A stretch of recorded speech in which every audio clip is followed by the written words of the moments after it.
नमस्कार। चलिए आज बात करते हैं एक बहुत बड़े सवाल की। एक ऐसी चीज जो हमारी दुनिया के भविष्य को तय कर रही है, ग्लोबल वार्मिंग। ये सिर्फ अखबारों की हेडलाइन नहीं है। ये हमारे मौसम को, हमारे शहरों को और हमारी जिंदगी को सच में बदल रही है। तो आइए इस उलझे हुए टॉपिक को एक एक करके समझते हैं। तो शुरुआत कहाँ से की जाए? शायद सबसे जरूरी सवाल से, आखिर हमारी पृथ्वी गर्म हो क्यों रही है? ये सिर्फ थोड़ी गर्मी बढ़ जाने की बात नहीं है। ये एक पहेली है जिसकी जड़ें हमारे वायुमंडल तक जाती हैं, और इसका जवाब हमारे ग्रह की बनावट से जुड़ा हुआ है। इससे पहले कि हम इसके समाधान के बारे में सोचें, ये समझना बहुत जरूरी है कि हम आखिर किस चीज का सामना कर रहे हैं। तो चलिए बिल्कुल बेसिक से शुरू करते हैं। जब साइंटिस्ट ग्लोबल वार्मिंग कहते हैं, तो उनका असल में मतलब क्या होता है? देखिए, सीधे सीधे शब्दों में कहें तो ग्लोबल वार्मिंग का मतलब है हमारी धरती के औसत तापमान का लगातार बढ़ना। और ऐसा हो क्यों रहा है? इसकी मुख्य वजह है हमारे वायुमंडल में ग्रीन हाउस गैसों का जमा होना, जो सूरज की गर्मी को यहीं कैद कर लेती हैं। ये पूरा खेल एक चीज पर टिका है जिसे कहते हैं ग्रीन हाउस इफेक्ट। इसको ऐसे समझिए कि ये पृथ्वी के लिए एक आरामदायक कंबल जैसा है। सूरज की किरणें आती हैं, धरती को गर्म करती हैं और फिर धरती कुछ गर्मी वापस स्पेस में भेज देती है।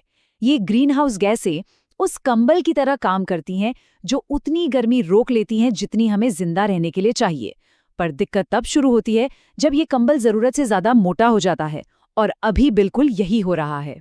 अच्छा, यहाँ एक और जरूरी बात समझनी होगी। अक्सर लोग ग्लोबल वार्मिंग और क्लाइमेट चेंज को एक ही चीज मान लेते हैं। ऐसा नहीं है। देखिए, ग्लोबल वार्मिंग का मतलब सिर्फ तापमान का बढ़ना है, जबकि क्लाइमेट चेंज एक ज्यादा बड़ा टर्म है जिसमें मौसम के हर तरह के बदलाव शामिल हैं, जैसे बारिश का पैटर्न बदलना, तूफान, सूखा। तो कह सकते हैं कि ग्लोबल वार्मिंग क्लाइमेट चेंज नाम की बड़ी समस्या का एक बहुत ही अहम हिस्सा है। तो अगर वो कंबल मोटा हो रहा है, तो सवाल ये उठता है कि उसे मोटा कर कौन रहा है? ये एक्स्ट्रा ग्रीन हाउस गैसें आ कहाँ से रही हैं जो हमारे ग्रह का तापमान बढ़ा रही हैं? चलिए जरा इसकी जांच करते हैं। तो इसके कुछ मेन विलेन हैं। सबसे बड़ा खिलाड़ी है कार्बन डाइऑक्साइड यानी CO2, जो ज्यादातर कोयला, पेट्रोल, डीजल जैसे ईंधन जलाने से निकलती है। फिर है मीथेन, जो कम समय के लिए रहती है पर CO2 से कहीं ज्यादा गर्मी रोकती है। ये गैस पशुपालन और धान के खेतों से आती है। और हाँ, हमारे पुराने फ्रिज और एयर कंडीशनर को भी मत भूलिए, जिनसे CFC गैसें निकल सकती हैं। ये सब मिलकर हमारे वायुमंडल वाले कंबल को मोटा किए जा रहे हैं। और हाँ, ये गैसें कहीं आसमान से नहीं टपक रही हैं। ये सीधे सीधे हमारे जीने के तरीके से जुड़ी हैं। हम अपने शहरों को बिजली कैसे देते हैं, सफ़र कैसे करते हैं और अपना खाना कैसे उगाते हैं, इन सब चीज़ों का इसमें हाथ है।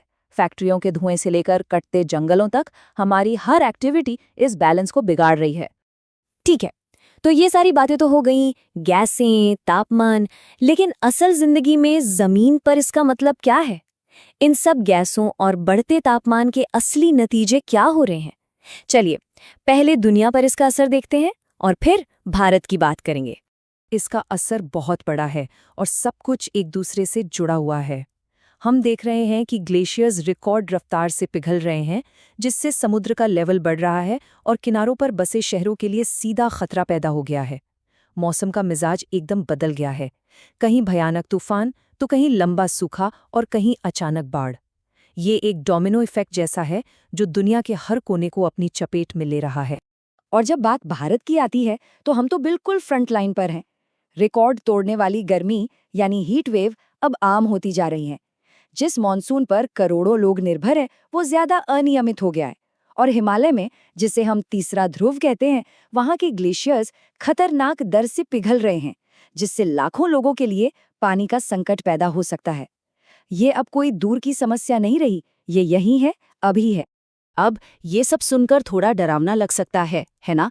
लेकिन अच्छी खबर ये है कि अभी भी देर नहीं हुई है।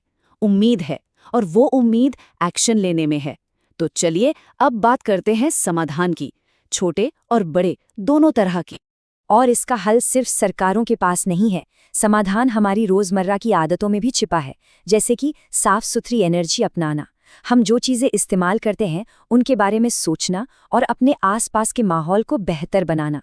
ज्यादा पेड़ लगाने से लेकर बिजली बचाने तक ये छोटे-छोटे काम मिलकर एक बड़ा बदलाव ला सकते हैं। और अपनी अपनी कोशिशों के साथ साथ हमें एक होकर भी काम करना होगा। यहीं पर पेरिस एग्रीमेंट जैसे समझौते काम आते हैं, जहां दुनिया के देश मिलकर प्रदूषण कम करने का वादा करते हैं। यूनाइटेड नेशंस और आईपीसीसी जैसी संस्थाएं हमें सही रास्ता दिखाती हैं और हमारी जवाबदेही तय करती हैं। आखिरकार ये एक ग्लोबल प्रॉब्लम है, तो इसका समाधान भी ग्लोबल ही होगा।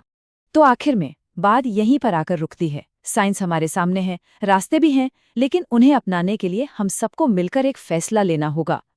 भविष्य पहले से लिखा नहीं है, उसे हम आज अपने फैसलों से लिख रहे हैं। तो आखिरी सवाल हम सबके लिए है, क्या हम इस चुनौती का सामना करने के लिए तैयार हैं?